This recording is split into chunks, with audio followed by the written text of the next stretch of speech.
All right, let's get right into it. And Larry, I want to start with you. Comments Tracy Morgan made. Over the line, did he cross the line, or is that what we should expect from comedians saying crazy stuff regardless of who they attack on stage? I think it's important to remember that you do have freedom of speech, but it comes with consequences.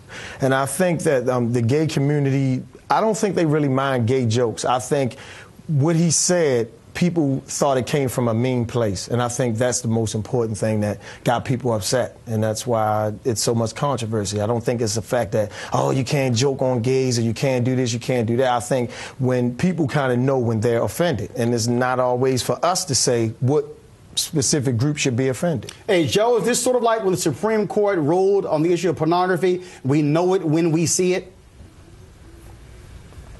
I mean, you know, to me, you can stand on either side of the fence. So you know it when you see it, you know you can taste it when it, when it comes out. As a performer, you know that you're going to be held by what you say and the content of your jokes, and if it's coming from your heart, or if it's coming for real. My thing is just to me it's overexposed, and everybody knows Tracy Morgan is out of control. I think he took a Charlie Sheen pill that day and just maybe he didn't control himself.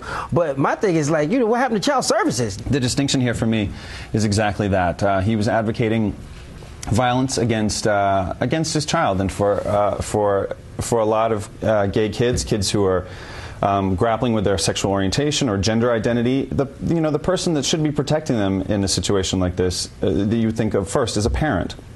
And if Tracy's audience is looking to him and he's advocating violence against children, it crossed a line. Like he fell off a cliff. He didn't cross the line. This was really, really irresponsible for him to advocate in terms of the relationship between a child and a parent. Are we, as the public, when we begin to make distinctions, don't joke about murder, but Chris Rock has a funny bit talking about the deaths of Nicole Simpson and Ron Goldman. When we talk about the issue of who should use a gay slur and who can't, who should use the N-word and who can't, what does it say about a society when we are accepting of some people making statements or making jokes, but then condemning others? So is the issue with us as a society, or is it really the issue with the people who are on stage who are comics?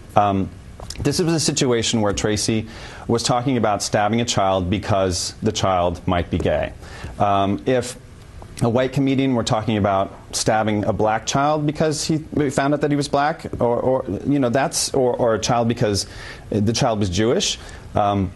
It's not about finding humor in absurd situations, and violence is often used as absurdity in comedy. This is talking about targeting a group of people based on their sexual orientation.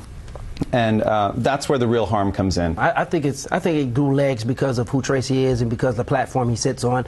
I think if this was a comic that wasn't on a top-rated show. Yeah, it's about money. Yeah. That's why it's about money. It's about money going. It's about money going against Tracy. You know what I'm saying? That's the only reason. If he didn't have no money and he was just a regular comedian dude, nobody would be saying nothing. But he's a dude that's on a platform. He's on a huge TV show. He has a lot of his audience comes to his shows because of that. He has a larger platform than any unknown comic would, and the reach of people. The reach of people being not funny. The reach of people into his audience who look to him as a role model, right or wrong, that exists. And he presented a really indefensible idea. Comedy is supposed to do. Comedy is supposed to offend you. It is. It's supposed to offend you, make you think. We comedians, we say things that a lot of time you folk out there don't want to say. But nowadays, you have to know that, okay, when I'm given a platform, he's on 30 Rock, he's working around a lot of, should I say, gay and lesbians that, that build sets, that run cameras, that fix clothes, that write checks, that do all the things he do. You have to be conscious of what you're saying and how you're saying it. Now, they're the ones who his comrades, people he work with every day, know his heart. Larry, first of all, the comments that Joe said talk about folks who Tracy works around. Tina Fey actually talked about that in her statement, condemning what he had to say. But as a comic for you, Larry, because of this, because of the outrage, because of social media, people literally tweeting while you're on stage, will this situation cause you to be mindful of whatever you say depends upon who's sitting in the audience and how they might take it?